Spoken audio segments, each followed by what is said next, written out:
This here is a 2022 Tesla Model X long range, and this one here is a 2016 Tesla Model X. Let's see if we can find out some of the differences during the 6 years. Looking at the front of the Model X's, you can see that the bumper is totally different where the fog lights are on the 2022. Even the grille on the bottom is different on the 2022 than it is on the 2016. Looking at the headlights, they do look very similar. Also, the grille by the T, you can see it's now blacked out, whereas before it was chrome. Same applies to all the window trim and the door buttons.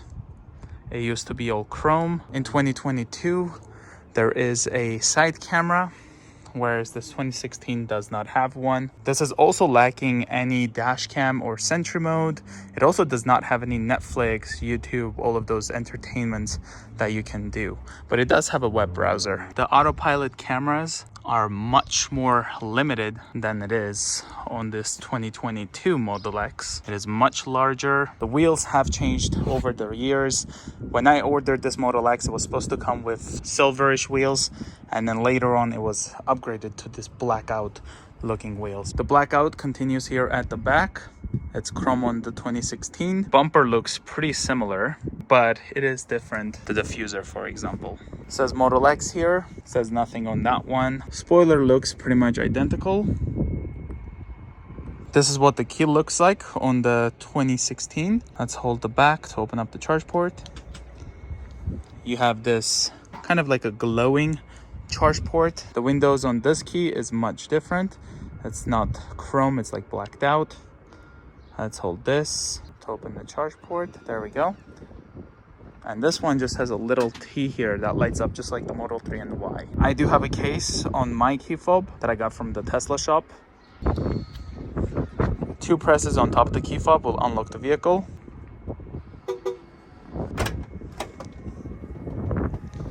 This one here is a 6-seater, whereas mine is a 5-seater. In here you have plenty of storage. There's a deep compartment right here. It's actually super deep, as you can see. It's coverable. There's a light, a little storage space with a 12-volt outlet right there. This part is the one that this car has, and also that one has. But since this here is a 5-seater, we also have this extra amount of space. Here on the 2016, a 12-volt outlet right here. There's a light over there. Being a 6-seater, looks like you get vents for the 3rd row. And then right underneath here, this is the amount of storage you have. I personally not a big fan of the 6-seater. I don't like the amount of open space you have in the middle. And I totally do find my 5-seater rear seats being super comfortable. I like being able to, let's say, rest my hand on the middle seat. Whereas on that one, it's just pretty much hanging. It is also carpeted right here. Super nice with a light. And then it's suede over here. Whereas on this, it's all plasticky. The 2nd row, you cannot fold. Whereas on this 5-seater, if I open up the Falcon wing door, I can then pull this and actually fold the seats 60-40. Look at the amount of cargo room you have. And if you don't need rear passengers, you can fold it further and have plenty of cargo room.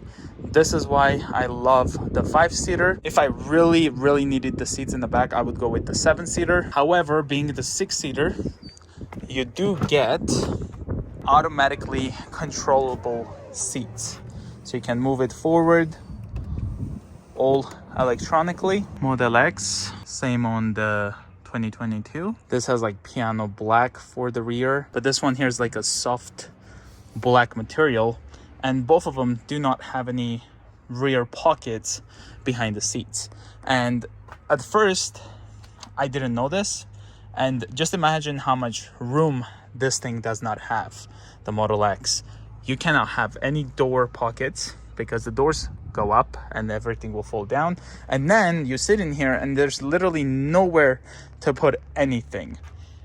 So if I open this up, like there's no storage. Like there's storage underneath the seats right there, which is plenty, But like if you want to quickly put your iPad, let's say somewhere, like you can quickly put it in the back pocket. This one also does not have any autopilot cameras on the sides. And driving on the highway, those autopilot cameras do make a difference. Even though this one has like automatic lane changes, where mine doesn't, since I didn't buy full self-driving, mine still drives much better, let's say when the lines are almost not visible. Whereas this one was not that great and I had to intervene quite a lot. This is what the X looks like. Vents over here. The switches to close the door, which this one is actually broken. That one does work properly. There's the vents over here. Does not have the screen like the 2022.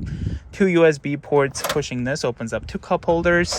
Here's the buttons on the 2022. It is much more simple, minimal look. This is the X. 2 USB-C ports, and then softly opens up with 2 cup holders, and then you have this screen in the back where you can control your climate, the heated seats in the back, and also the music, and watch even Netflix, YouTube, Twitch, or Disney Plus, and control the volume. Here's what the taillights look like, the differences, and let me know guys which one you prefer. Let's look at the front.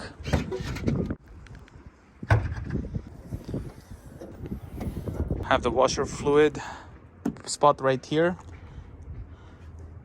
That's the amount of space you get. And here it is, the amount of space you get in the 2016 X. Top down look, you can definitely fit like a golf clubs in here, pretty big. My Model X has 1 brake caliper in the back, whereas this one has 2. Same looking air suspension that you can find on the 2022 most likely, and they're both on the highest height for the air suspension. Right there. All of the doors are fully automatic except the front. Here's the door, have a grab handle and like a place to put something. You can pull to close, or you can just push the brake pedal to close, and then if it's already closed, you pull this, it opens the door automatically. Window control, all of them are fully automatic. The speaker and door pockets, and there's the passenger side. And then here is the door in the 2022. And guys, it is a huge difference. Like there's so much improvements on this door. It looks so much nicer. I mean, look at this interior. It is beautiful. Minimal window controls, the emergency lever, and then these are force touch kind of buttons. And then I love it. I'm sure this here was one of the coolest cars, if not the coolest, in 2016. The brake closed. The pedals were also like aluminum on the 2022, much sportier looking. The steering wheel, you get a yoke in the 2022.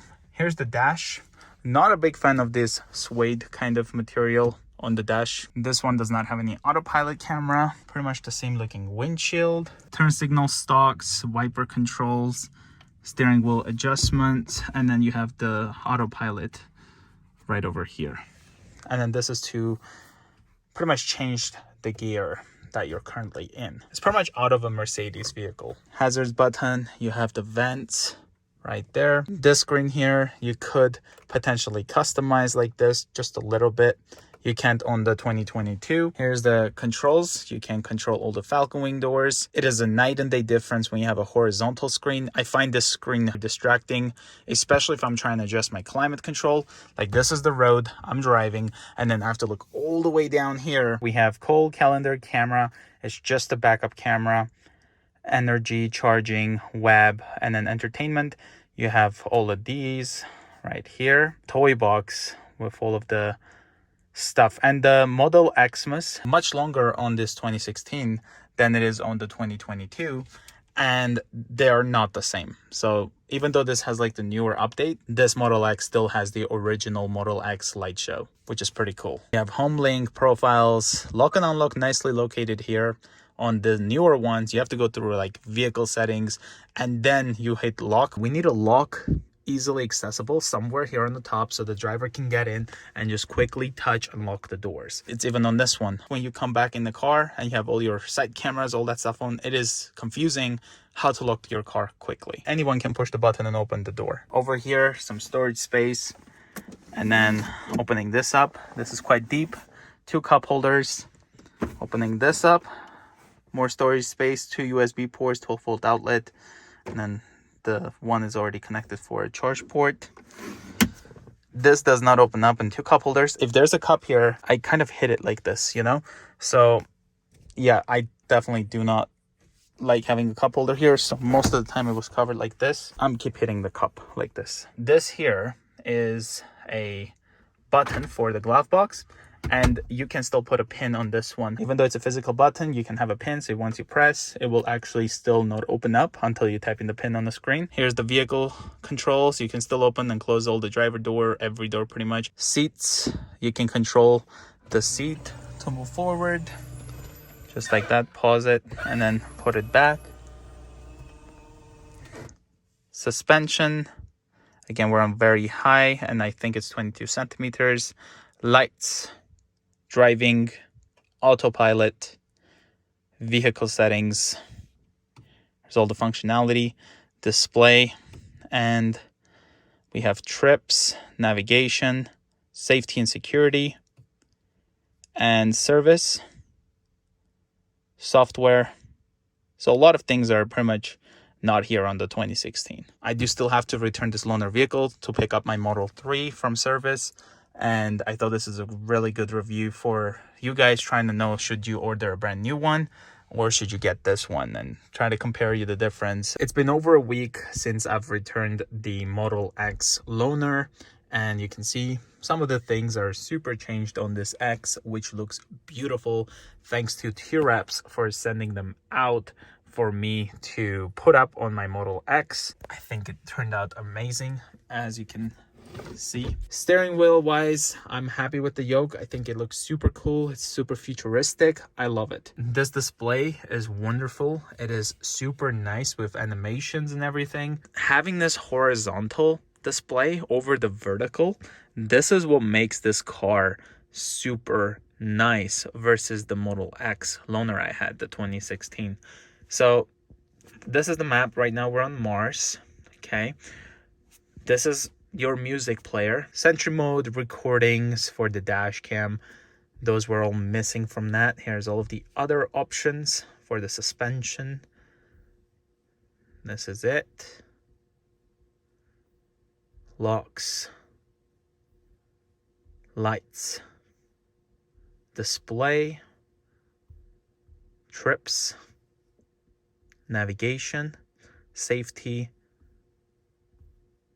service, software, and then we have upgrades. So with this, we can turn on the premium connectivity, for example. The car did come with a 1 year, so I guess I'll do that later. You have home link over here, notifications, can control the Falcon wing doors right from here. They open up just like that. A lot of you guys have been asking if my Falcon wing door is doing well, and the answer is absolutely yes. It has never yet to fail to close. So no issues with that, as you can see. But this actually stopped happening once I figured out a way to fix the squeak, and that was just that tiny panel that was sticking out. I think that could have been the reason why the Falcon wing door was failing to close, just that little piece of the panel sticking out. Or Tesla service fixed it. I hope that's the case. I hope they're the ones who fixed it. Netflix, Disney Plus, YouTube, Twitch. We have arcade with all of these games. Toy Box, where we have the light show, which is the newer light show. I've done a video comparing the two if you guys want to see the old versus the new. And then we have swipe up, quick access to the climate, guys. Before, while driving that loaner car, it was so distracting to quickly look on the bottom to adjust the fan temperature, and you know, this is so much nicer. Here's your view. You quickly glance there like this, and then you just touch. It's so much better than looking down here to do. 2 wireless chargers over here.